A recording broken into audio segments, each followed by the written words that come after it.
ನನಗೋಸ್ಕರ ಅಂತ ಏನಾದ್ರೂ ಸ್ಪೆಷಲ್ ಮಾಡಿ. ಇವಾಗ ನಾವು ಹೊಸ ಮನೆಗೆ ಹೋಗ್ತಿದೀವಲ್ವಾ, ನೀವು ಕೇಳೋದ್ ಹೆಚ್ಚ ನಾನು ಮಾಡೋದ್ ಹೆಚ್ಚ. ಇವಾಗ ಓನ್ ಹೌಸ್ ಅಂತ ಕಮೆಂಟ್ ಮಾಡಿದ್ರಲ್ವಾ, ಅವರೇ ನಮ್ಮನ್ನ ಚೆನ್ನಾಗಿ ಅರ್ಥ ಮಾಡ್ಕೊಂಡಿರೋದು. ಯಾಕಂದ್ರೆ ಅವ್ರು ಕರೆಕ್ಟ್ ಆಗಿ ಹೇಳಿದ್ದಾರೆ ಕಮೆಂಟ್ ಮಾಡಿ ಯಾವ ಫ್ರೂಟ್ ಅಂತ. ಬಟ್ ನನ್ನ ಫೇವ್ರೆಟ್ ಫ್ರೂಟ್ಸ್ ಮೊನ್ನೆ ಮಾಡಿರೋ ರೀಸೆಂಟ್ ವ್ಲಾಗ್ ಅಲ್ಲಿ ನಾವು ನಿಮ್ಗೆ ಹೇಳ್ತಾ ಇದ್ವಿ ಓನ್ ಮನೆಗೆ ಹೋಗ್ತೀವಾ ಇಲ್ಲ ಲೀಸ್ ಮನೆಗೆ ಹೋಗ್ತೀವಾ ಇಲ್ಲ ರೆಂಟ್ ಮನೆಗೆ ಹೋಗ್ತೀವಾ ಅಂತ. ಎಗ್ ಗ್ರೇವಿ ಮಾಡಿದ್ದೀನಿ, ಅಂದ್ರೆ ಎಗ್ ಮಸಾಲ ಮಾಡಿದ್ದೀನಿ ನೋಡಿ ಗೈಸ್. ಎಂತ ಗಂಡ ಅಂದ್ರೆ ಮಾಡೇ ಮಾಡ್ತೀನಿ.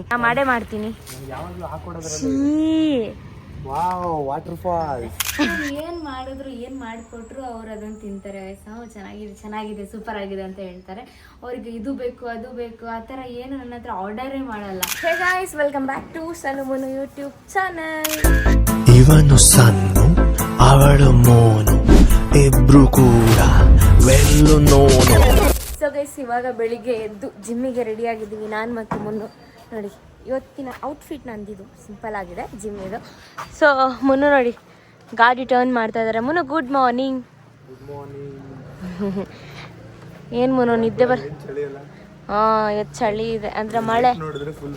ಹೌದು, ಇವತ್ತು ನೋಡಿದ್ರೆ ಚಳಿ. ನಾನು ಮತ್ತು ಮುನ್ನು ಇಬ್ಬರು ಕೂಡ ಬ್ಲ್ಯಾಕ್ ಆ್ಯಂಡ್ ಬ್ಲ್ಯಾಕ್ ಹಾಕ್ಕೊಂಡಿದ್ದೀವಿ. ಇಲ್ಲಿ ಇರ್ತೀನಿ. ಎಸ್, ಬನ್ನಿ ಇವಾಗ ಜಿಮ್ಮಿಗೆ ಹೋಗೋಣ. ನಿಮ್ಮನ್ನು ಕೂಡ ಜಿಮ್ಮಿಗೆ ಕರ್ಕೊಂಡು ಹೋಗ್ತೀವಿ. ಮೂವಿ ಶೂಟಿಂಗಿಗೆ 3-4 ಡೇಸ್ ಇದೆ. ಅಷ್ಟರಲ್ಲಿ ಡೈಲಾಗ್ ಎಲ್ಲ ಪ್ರಾಕ್ಟೀಸ್ ಮಾಡಿ ರೆಡಿ ಆಗಬೇಕು. ಹಾಗೆ ಇವತ್ತು ಮನೆಗೆ ಟೋಕನ್ ಅಡ್ವಾನ್ಸ್ ಕೂಡ ಕೊಡಲಿಕ್ಕೆ ಹೋಗಬೇಕು.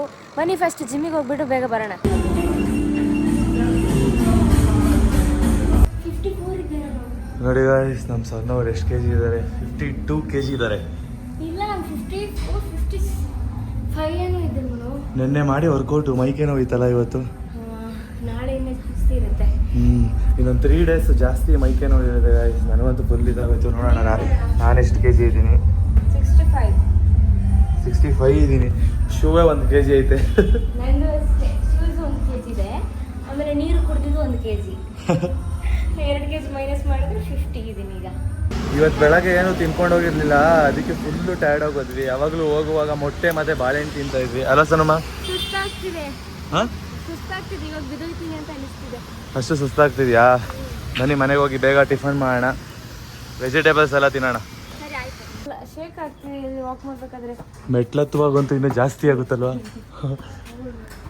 ಗೈಸ್. ಇವಾಗ ಮನೆಯಲ್ಲಿ ಯಾರು ಕೂಡ ಇಲ್ಲ. ನಾವು ಜಿಮ್ಗೆ ಹೋಗ್ಬಿಟ್ಟು ಬರೋಷ್ಟರಲ್ಲಿ ಅಮ್ಮ ಕೂಡ ಕೆಲ್ಸಕ್ಕೆ ಹೋಗಿದ್ದಾರೆ. ಅಮ್ಮ 1.5 ವಾರದಿಂದ ಕೆಲ್ಸಕ್ಕೆ ಹೋಗಿರ್ಲಿಲ್ಲ, ಮನೇಲೆ ರೆಸ್ಟ್ ತೊಗೊತಾ ಇದ್ರು.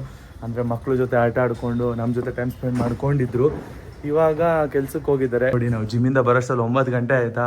ಇವಾಗ ಎಡಿಟ್ ಮಾಡಕ್ಕೆ ಕುತ್ಕೊಂಡ್ರೆ ಇಲ್ಲೇ 11 o'clock ಮೇಲೆ ಆಗೋಗುತ್ತೆ ಅಲ್ಲ ಸರ್? ಎಡಿಟ್ ಮಾಡ್ಕೊಂಡು ಕೂತ್ಕೋತಾರೆ. ನೀವು? ನಾನು ಮನೆ ಕೆಲಸ ನೋಡ್ತೀನಿ. ಏನು ಮಾಡ್ತೀರಾ ಮನೆ ಕೆಲಸ? ಟಿಫನ್ ಮಾಡ್ತೀನಿ, ಆಮೇಲೆ ಪಾತ್ರೆ ಎಲ್ಲ ತೊಳಿತೀನಿ. ಸರಿ ಸರಿ. ಆಮೇಲೆ ಊಟಕ್ಕೆ ಏನಾದ್ರು ರೆಡಿ ಮಾಡ್ತೀನಿ ಮಧ್ಯಾಹ್ನಕ್ಕೆ. ಸರಿ, ನೀವು ಅದನ್ನ ಮಾಡ್ತೀರಿ. ಇವಾಗ ಫಸ್ಟ್ ಟಿಫನ್ ರೆಡಿ ಮಾಡ್ಬಿಡಿ, ಇಬ್ರು ಟಿಫನ್ ತಿನ್ನೋಣ. 2 ಎಗ್ಗು ಮತ್ತೆ ಇದೇನ್ಮಾ ಇದು? ಡ್ರ್ಯಾಗನ್ ಫ್ರೂಟು ಮತ್ತೆ ಕ್ಯಾರೆಟು. ಇದೇನ್ಮಾ ಇದು? ಇದೆಲ್ಲ ಬಾಡಿಗೆ ಫುಲ್ಲು ಕೋಲ್ಡ್ ಆಗುತ್ತೆ ಇದು. ಅಂದ್ರೆ ಇವಾಗ ನಾವು ಜಿಮ್ ಮಾಡಿ ಫುಲ್ ಹೀಟ್ ಆಗಿರುತ್ತಲ್ಲ, ಇಸ್ಬೋಲ್ ಅಂತ, ಅದು ಊರಿಂದ ತಗೊಂಡ್ ಬಂದಿದಲ್ವಾ, ಅದನ್ನು ಕುಡಿಬೇಕು. ಅದೇನಕ್ಕೋಸ್ಕರ ಕುಡಿಯೋದು? ಒಂದು ಕೋಲ್ಡ್ ಆಗುತ್ತೆ ಅಂತ, ಇನ್ನೊಂದು ಕೋಲ್ಡ್ ಆಗುತ್ತೆ ಮತ್ತೆ ತುಂಬಾ ಒಳ್ಳೇದು ದೇಹಕ್ಕೆ ತುಂಬಾ ಒಳ್ಳೇದಂತ ಮಾಡಿದ್ದಾರೆ. ನೋಡಿ, ಗೋಧಿದಂತೆ ಇದು. ಒಳ್ಳೆ ಇದ್ರ ತರ ಇರುತ್ತೆ. ಆ ತರ ಇದೆ ಫೋಟೋದಲ್ಲಿ ಇಸ್ಬೋಲ್ ಇದು. ಬಟ್ ಅದು ಗೋಧಿ ಅಲ್ಲ ಅನ್ಸುತ್ತೆ, ಬೇರೆ ಅದು. ಬಟ್ ಇದು ಕುಡಿದ್ರೆ ತುಂಬಾ ಒಳ್ಳೇದು. ಇಸ್ಬೋಲ್ ಅಂತ ಹೇಳ್ತಾರೆ. ಇದು ಯಾರ್ಯಾರಿಗೆ ಗೊತ್ತು ಇಸ್ಬೋಲು? ನೋಡಿ. ಇವಾಗ ಓಟ್ಸು. ಇದಿಷ್ಟು ನಮ್ದು ಬ್ರೇಕ್ಫಾಸ್ಟ್. ಹೌದು. ಸೊ ಗೈಸ್, ನಿಮ್ಗೆ ಆಲ್ರೆಡಿ ಗೊತ್ತಿದೆ ನನ್ನ ಫೇಸಲ್ಲಿ ತುಂಬಾ ಪಿಂಪಲ್ಸ್ ಆಗಿತ್ತು. ಸೊ ಇವಾಗಲೂ ಅಷ್ಟೇ ಅದು ರಿಕವರಿ ಆಗ್ತಿದೆ, ಅಂದರೆ ಫುಲ್ ಕ್ಲಿಯರ್ ಆಗ್ತಿದೆ. ಬಟ್ ಇದು ಪಿಂಪಲ್ಸ್ ಎಲ್ಲ ಯಾವಾಗ ಬರುತ್ತೆ ಅಂದರೆ ಹೇಗೆ ಬರುತ್ತೆ ಅಂತ ಅಂದರೆ, ಇವಾಗ ನಾವು ಯಾವಾಗ ಔಟ್ಸೈಡಲ್ಲಿ ಜಾಸ್ತಿ ಓಡಾಡ್ತೀವಿ, ವೆದರ್ ಚೇಂಜ್ ಆಗುತ್ತೆ ಅಲ್ವಾ. ಸೊ ವೆದರ್ ಚೇಂಜ್ ಆದಾಗ ಪಿಂಪಲ್ಸ್ ಆಗುತ್ತೆ. ಮತ್ತು ನಾವು ಜಂಕ್ ಫುಡ್ ತಿಂತೀವಲ್ವ, ಆಯಿಲಿ ಫುಡ್ ತಿಂದಾಗಲೂ ಅಷ್ಟೇ ಪಿಂಪಲ್ಸ್ ಜಾಸ್ತಿ ಆಗುತ್ತೆ. ಮತ್ತು ಇಚ್ಚಿಂಗ್ ಎಲ್ಲ ಸ್ಟಾರ್ಟ್ ಆಗುತ್ತೆ. ಹಾಗೆ ಇದು ಹಾರ್ಮೋನ್ ಇಂಬ್ಯಾಲೆನ್ಸ್ ಆಗುತ್ತೆ ಅಲ್ವಾ. ಸೊ ಅಂಥ ಟೈಮಲ್ಲಿ ಕೂಡ ಪಿಂಪಲ್ಸ್ ಜಾಸ್ತಿ ಆಗುತ್ತೆ. ಸೊ ನನಗೂ ಅವಾಗ ಜಾಸ್ತಿ ಆಗಿತ್ತು ಗೈಸ್. ನಾನು ಆ ಟೈಮಲ್ಲಿ ಹೋಮ್ ರೆಮಿಡೀಸ್ ಏನೇನೋ ಟ್ರೈ ಮಾಡಿದೆ. ಇದು ಟರ್ಮರಿಕ್ ಹಚ್ಚೋದು ಮತ್ತು ಗಂಧ ಎಲ್ಲ ಬರುತ್ತಲ್ವ, ಅದನ್ನೆಲ್ಲ ಹಚ್ಚಿ ಟ್ರೈ ಮಾಡಿದೆ. ಬಟ್ ಅದರಿಂದ ನನಗೆ ಕಮ್ಮಿನೇ ಆಗಿರಲಿಲ್ಲ. ಮತ್ತು ಅಕ್ಕಿ ಹಿಟ್ಟನ್ನ ಮೊಸರಿಗೆ ಹಾಕಿ ಹಚ್ತಾರೆ ಗೊತ್ತಾ, ಸೊ ಅದನ್ನು ಟ್ರೈ ಮಾಡಿದ್ದೆ. ಬಟ್ ಅದು ಇಚ್ಚಿಂಗ್ ಕಮ್ಮಿ ಆಗ್ತಿತ್ತು ಬಿಟ್ಟರೆ ಪಿಂಪಲ್ಸ್ ಹಾಗೆ ಇರ್ತಿತ್ತು, ಪಿಂಪಲ್ಸ್ ಹೋಗ್ತಾನೆ ಇರಲಿಲ್ಲ. ಸೊ ನಾನು ಹೋದ ವ್ಲಾಗಲ್ಲೆಲ್ಲ ನಿಮ್ಗೆ ಇನ್ಫಾರ್ಮ್ ಮಾಡಿದ್ದೆ, ಅಂದರೆ ಏನಾದರೂ ಪಿಂಪಲ್ಸ್ ಹೋಗೋಕ್ಕೆ ಸಜೆಷನ್ ಇದ್ದರೆ ಕೊಡಿ ಅಂತ ಕೇಳಿದ್ದೆ. ಸೊ ಅದಕ್ಕೆ ತುಂಬ ಜನ ಜನ ಕಮೆಂಟಲ್ಲಿ ಹೇಳಿದ್ದೀರಾ. ಅವರಿವರು ಹೇಳೋ ಪ್ರಾಡಕ್ಟ್ಸ್ನೆಲ್ಲ ಯೂಸ್ ಮಾಡಬೇಡಿ, ಅದು ಮತ್ತೆ ಪಿಂಪಲ್ ಜಾಸ್ತಿ ಆಗುತ್ತೆ, ಆಮೇಲೆ ಇಚ್ಚಿಂಗ್ ಎಲ್ಲ ಸ್ಟಾರ್ಟ್ ಆಗುತ್ತೆ. ಸೊ ಅದಕ್ಕಿಂತ ನೀವು ಡೈರೆಕ್ಟಾಗಿ ಡರ್ಮಟಾಲಜಿಸ್ಟ್ ಹತ್ರ ಹೋಗಿ ಅವ್ರ ಹತ್ರನೇ ಸೊಲ್ಯೂಷನ್ನ ತಗೊಳ್ಳಿ, ಅವ್ರ ಹತ್ರನೇ ಸಜೆಷನ್ ಕೇಳಿ ಅಂತ ನೀವು ಹೇಳಿದ್ರಿ. ಸೊ ಅದಕ್ಕೋಸ್ಕರ ನಾನು ಏನು ಮಾಡಿದೆ ಅಂತಂದರೆ, ನಂಗೆ ಡೈರೆಕ್ಟಾಗಿ ಡಾಕ್ಟರ್ ಶಾಪ್ ಹತ್ರ ಹೋಗೋಕ್ಕೆಲ್ಲ ಟೈಮ್ ಇರಲಿಲ್ಲ, ಶೂಟಿಂಗಲ್ಲಿ ಬ್ಯುಸಿ ಇರೋದ್ರಿಂದ ಹೋಗೋಕ್ಕಾಗಿಲ್ಲ. ಅದಕ್ಕೆ ನಾನೇನು ಮಾಡಿದೆ ಅಂತಂದರೆ, ಕ್ಯೂರ್ ಸ್ಕಿನ್ ಇದೆ ಅಲ್ವಾ, ಕ್ಯೂರ್ ಸ್ಕಿನ್ನಲ್ಲಿ ಡೈರೆಕ್ಟಾಗಿ ಡರ್ಮಟಾಲಜಿಸ್ಟ್ ಹತ್ರನೇ ಕಾನ್ವರ್ಸೇಷನ್ ಮಾಡ್ಬೋದು, ಅವ್ರ ಜೊತೆ ಇಂಟರಾಕ್ಟ್ ಆಗ್ಬೋದು. ಸೊ ಕ್ಯೂರ್ ಸ್ಕಿನ್ನಲ್ಲಿರೋ ಡರ್ಮಟಾಲಜಿಸ್ಟ್ ಡೈರೆಕ್ಟಾಗಿ ಕಾನ್ವರ್ಸೇಷನ್ ಮಾಡಿದ ನಂತರ ಅವರು ಏನು ಹೇಳಿದ್ರು ಅಂದರೆ, ಫಸ್ಟ್ ನನ್ನ ಸ್ಕಿನ್ ಅನಲೈಸ್ ಮಾಡಿದ್ರು ಆಯ್ತು. ಅಂದರೆ ಪಿಂಪಲ್ಸ್ ಇದೆ, ಮತ್ತು ಆಕ್ನೆ marks, white heads, black heads ಎಲ್ಲ ಇದೆ ಅಲ್ವಾ. ಸೊ ಅದನ್ನೆಲ್ಲ ಕ್ಲಿಯರಾಗಿ ಅನಲೈಸ್ ಮಾಡುತ್ತೆ ಇದು ಕ್ಯೂ ಸ್ಕಿನ್ ಆ್ಯಪಲ್ಲಿ. ಸೊ ನಮ್ಮ ಫೇಸಿಗೆ ಯಾವ ಥರ ಕ್ರೀಮ್ ಬೇಕು ಅದನ್ನು ಕ್ಲಿಯರಾಗಿ ಅನಲೈಸ್ ಮಾಡಿ ಅವರೇ ನಮ್ಮ ಮನೆಗೆ ಡೈರೆಕ್ಟಾಗಿ ಕಳಿಸ್ಕೊಡ್ತಾರೆ. ಫಸ್ಟ್ ಎಲ್ಲ ಕ್ಲಿಯರಾಗಿ ಟೆಸ್ಟ್ ಮಾಡ್ತಾರೆ, ಫೇಸ್ನ ಟೆಸ್ಟ್ ಮಾಡ್ತಾರೆ, ರೈಟ್ ಸೈಡು, ಲೆಫ್ಟ್ ಸೈಡು, ಹಾಗೆ ಫುಲ್ ಫೇಸ್ನೆಲ್ಲ ಕ್ಲಿಯರಾಗಿ ಅನಲೈಸ್ ಮಾಡ್ಕೋತಾರೆ. ಸೊ ನಾನು ಆಲ್ರೆಡಿ ಕ್ಯೂರ್ ಸ್ಕಿನ್ ಬಗ್ಗೆ ನಿಮ್ಮ ಹತ್ರ ಒಂದ್ಸರಿ ಎಕ್ಸ್ಪ್ಲೈನ್ ಮಾಡಿದ್ದೆ, ಯಾಕಂತಂದರೆ ನಾನು ಅದನ್ನೇ ಫಾಲೋಅಪ್ ಮಾಡ್ತಿದ್ದೀನಿ ಇವಾಗಲೂ ಕೂಡ. ಸೊ ಅದರಿಂದ ನನ್ನ ಪಿಂಪಲ್ಸ್ ಎಲ್ಲ ಇವಾಗ ಹೋಗ್ತಿದೆ, ಕ್ಲಿಯರ್ ಆಗ್ತಿದೆ. ತೋರಿಸ್ತೇನೆ ನೋಡಿ, ಅವ್ರು ಕಳಿಸಿರೋ ಅಂಥ ಕಿಟ್ ಇದು. ಇದಕ್ಕೆ ಏನಪ್ಪ ಅಂತಂದರೆ 2200 ರೂಪೀಸ್ ಇರುತ್ತೆ. ಬಟ್ ಈ ಪ್ರಾಡಕ್ಟ್ಸ್ ನೀವು ಯೂಸ್ ಮಾಡಿದ್ರೆ ಒಂದು 3 ಮಂತ್ ಬರುತ್ತೆ. ಯಾಕಂದರೆ ಅವ್ರು ಹೇಳಿರ್ತಾರೆ ಎಷ್ಟು ಯೂಸ್ ಮಾಡಬೇಕು, ಇದನ್ನು ಅತಿಯಾಗೂ ಬಳಸಬಾರ್ದು, ಅವ್ರು ಹೇಳಿರೋ ಅಷ್ಟೇ ನಾವು ಯೂಸ್ ಮಾಡಬೇಕು. ನೋಡಿ, ಡಿಟೇಲಾಗಿ ಕಳಿಸಿರ್ತಾರೆ ಏನೇನು ಯೂಸ್ ಮಾಡಬೇಕು ಮತ್ತು ಯಾವ ಥರ ಯೂಸ್ ಮಾಡಬೇಕು ಅಂತ ಕ್ಲಿಯರಾಗಿ ಇಲ್ಲಿ ಬರೆದಿರ್ತಾರೆ. ಹಾಗೆ ನನಗೆ ನೋಡಿ ಇಲ್ಲಿ ಫೇಸ್ ವಾಶ್ ಕೊಟ್ಟು ಕಳಿಸಿದ್ದಾರೆ. ಇದು ನಂದು ಸೆಕೆಂಡ್ ಬಾಟಲ್. ಅಂದರೆ ಆಲ್ರೆಡಿ ಒಂದ್ಸರಿ ನಾನು ಯೂಸ್ ಮಾಡಿ ಎಲ್ಲ ಕ್ಲಿಯರ್ ಆಗಿದೆ. ಇವಾಗ ನಾನು ಸೆಕೆಂಡ್ ಕಿಟ್ನ ನಾನು ಯೂಸ್ ಮಾಡ್ತಿರೋದು, ಯಾಕಂದರೆ ನಂಗೆ ಇದರಿಂದ ರಿಸಲ್ಟ್ ಸಿಗ್ತಿದೆ. ಸೊ ಅದಕ್ಕೋಸ್ಕರ ನಾನು ಮತ್ತೆ ಕ್ಯೂ ಸ್ಕಿನ್ನನ್ನೇ ಫಾಲೋಅಪ್ ಮಾಡ್ತಿದ್ದೀನಿ. ಹಾಗೆ ಫೇಸಲ್ಲಿರೋ ಆ್ಯಕ್ನೇಸ್ ಎಲ್ಲ ಕಮ್ಮಿ ಆಗೋದಕ್ಕೆ ಈ ಥರ ಜೆಲ್ ಕೊಟ್ಟಿರ್ತಾರೆ ಆಯಿತಾ. ಸೊ ಇದನ್ನೇ ನಾನು ಯೂಸ್ ಮಾಡ್ತಾ ಇರೋದು. ನನಗಂತೂ ಒಳ್ಳೆ ರಿಸಲ್ಟ್ ಸಿಕ್ಕಿದೆ. ಮತ್ತು ಏನಪ್ಪ ಅಂತಂದರೆ, ಇದನ್ನು ಯಾವಾಗ ಯೂಸ್ ಮಾಡೋದಂತ ಅವರೇ ಹೇಳ್ತಾರೆ. ಅಂದರೆ ನಾವು ಅದ್ರ ಬಗ್ಗೆ ವರಿ ಮಾಡ್ಕೋಬೇಕಾಗಿಲ್ಲ. ಡೇ ಯೂಸ್ ಮಾಡೋದಾ, ನೈಟ್ ಯೂಸ್ ಮಾಡೋದಾ ಎಲ್ಲ ಕ್ಲಿಯರಾಗಿ ಅವರೇ ತಿಳಿಸ್ತಾರೆ. ನೀವು ಒಂದು ದಿವಸ ಮರ್ತರೂ ಅವರೇ ಅದನ್ನು ರಿಮೈಂಡರ್ ಮಾಡ್ತಾರೆ. ಅಂದರೆ ಇಷ್ಟು ಗಂಟೆಗೆ ನೀವು ಇದನ್ನು ಹಾಕೋಬೇಕು, ಈ ಕ್ರೀಮ್ನ ಯೂಸ್ ಮಾಡಬೇಕಂತ ಅವರೇ ಕ್ಲಿಯರಾಗಿ ತಿಳಿಸ್ಕೊಡ್ತಾರೆ.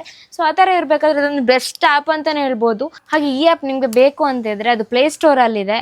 ಇದು ಸೇಫ್ ಆ್ಯಂಡ್ ಸೆಕ್ಯೂರ್ ಆಗಿರುತ್ತೆ, ಅದ್ರ ಬಗ್ಗೆ ಏನು ಟೆನ್ಷನ್ನೇ ಮಾಡ್ಕೋಬೇಡಿ, ಹಾಗೆ ವರಿ ಕೂಡ ಮಾಡ್ಕೋಬೇಡಿ. ನೀವು ಫಸ್ಟ್ ಪ್ಲೇಸ್ಟೋರಿಗೆ ಹೋಗಿ ಕ್ಯೂರ್ ಸ್ಕಿನ್ ಅಂತ ಒಂದು ಆ್ಯಪ್ ಇದೆ, ಅದನ್ನು ಡೌನ್ಲೋಡ್ ಮಾಡ್ಕೊಳ್ಳಿ. ಡೌನ್ಲೋಡ್ ಮಾಡಿದ ನಂತರ ಲಾಗಿನ್ ಕೇಳುತ್ತೆ. ಲಾಗಿನ್ ಆದ ನಂತರ ನಿಮ್ಮ ಫೇಸಲ್ಲಿರೋ ಪ್ರಾಬ್ಲಮ್ಸ್, ಅಂದರೆ ಫೇಸ್ನ ಅನಲೈಸ್ ಮಾಡಿ ಏನೇನು ಪ್ರಾಬ್ಲಮ್ಸ್ ಇದೆ ಅದಕ್ಕೆ ಸಜೆಷನ್ ಕೊಡುತ್ತೆ. ಸೊ ಅದಾದ ನಂತರ ಅವರೇ ನಿಮ್ಮ ಲೊಕೇಶನಿಗೆ ನಿಮಗೆ ಬೇಕಾಗಿರೋ ಪ್ರಾಡಕ್ಟ್ಸ್ನ, ಅಂದರೆ ನಿಮ್ಮ ಫೇಸ್ಗೆ ಬೇಕಾಗಿರೋ ಪ್ರಾಡಕ್ಟ್ಸ್ನ ಅವರೇ ಕಳಿಸ್ಕೊಡ್ತಾರೆ. ಸೊ ಅವ್ರು ಯಾವ ಥರ ಯೂಸ್ ಮಾಡಬೇಕಂತ ಡೀಟೇಲಾಗಿ ಹೇಳಿರ್ತಾರೆ. ಸೊ ಅದನ್ನೇ ನೀವು ಫಾಲೋಅಪ್ ಮಾಡಿದ್ರೆ ಆಯಿತು. ಗೈಸ್, ಮೊನ್ನೆ ಮಾಡಿರೋ ರೀಸೆಂಟ್ ವ್ಲಾಗಲ್ಲಿ ನಾವು ನಿಮ್ಗೆ ಹೇಳ್ತಾ ಇದ್ವಿ, ಓನ್ ಮನೆಗೆ ಹೋಗ್ತೀವಾ, ಇಲ್ಲ ಲೀಸ್ ಮನೆಗೆ ಹೋಗ್ತೀವಾ, ಇಲ್ಲ ರೆಂಟ್ ಮನೆಗೆ ಹೋಗ್ತೀವಾ ಅಂತ. ಎಲ್ಲರೂ 50% ಜನ ಆಲ್ಮೋಸ್ಟು ಓನ್ ಹೌಸಿಗೆ ಹೋಗ್ತೀರಾ ಅಂತ ಹೇಳಿದ್ರಿ. ನೀವು ಓನ್ ಹೌಸ್ಗೆ ಹೋಗ್ತೀರಾ ಅಂತ ಕೇಳಿ ತುಂಬ ತುಂಬಾ ಖುಷಿ ಆಯಿತು. ಬಟ್ ನಾವಿನ್ನೂ ಓನ್ ಹೌಸ್ ಕಟ್ಟೋಷ್ಟು ದೊಡ್ಡವರಾಗಿಲ್ಲ. ಏನಂತ ಅಂದರೆ, ಮಣ್ಣು ತಾನಾಗಿಯೇ ಹೊಲಿಬೇಕು, ಮನೇನೂ ಅಷ್ಟೇ ತಾನಾಗಿಯೇ ಹೊಲಿಬೇಕು, ಅದ್ರ ಮೇಲೆ ಯಾವತ್ತೂ ನಾವು ಆಸೆ ಪಡಬಾರ್ದು. ಗೈಸ್, ಫ್ರೂಟ್ಸ್ ತೊಗೊಳೋದಕ್ಕೆ ಬಂದಿದ್ವಿ. ನೋಡಿ, ಸಣ್ಣವ್ರು ತೊಗೋತಾ ಇದ್ದಾರೆ, ನಾನು ಆಲ್ರೆಡಿ ತಿಂತಾ ಇದ್ದೀನಿ. ಸಖತ್ತಾಗಿದೆ. ನಾವು ಯಾವಾಗಲೂ ಫ್ರೂಟ್ಸ್ ತೊಗೊಳೋದಕ್ಕೆ ಯೂನಿವರ್ಸಿಟಿಗೆ ಬರ್ತೀವಿ. ಜ್ಞಾನ ಭಾರತಿ ಯೂನಿವರ್ಸಿಟಿ ಯಾರ್ಯಾರಿಗೆ ಗೊತ್ತು, ಅಲ್ಲಿ ಸಖತ್ತಾಗಿರೋ ಫ್ರೂಟ್ಸ್ಗಳು ಸಿಗುತ್ತೆ. ಅಂದರೆ ಡಿಫ್ರೆಂಟು, ಅಂದರೆ ಬೇರೆ ಬೇರೆ ಕಂಟ್ರಿಗಳದ್ದೆಲ್ಲ ಫ್ರೂಟ್ಸ್ಗಳು ಸಿಗುತ್ತೆ. ಸಣ್ಣವರು ಫ್ರೂಟ್ಸ್ ನೋಡಿ ಯಾವ್ದು ತೊಗೊಂಡಿದ್ದಾರೆ, ತೋರಿಸಿಮ್ಮ ಫ್ರೂಟ್ಸು. ಗೈಸ್, ಈ ಫ್ರೂಟ್ಸು ಯಾರ್ಯಾರಿಗೆ ಗೊತ್ತು ಕಮೆಂಟ್ ಮಾಡಿ ಯಾವ ಫ್ರೂಟ್ ಅಂತ. ಬಟ್ ನನ್ನ ಫೇವ್ರೆಟ್ ಫ್ರೂಟ್ಸ್ ನನಗೂ ಇಷ್ಟ.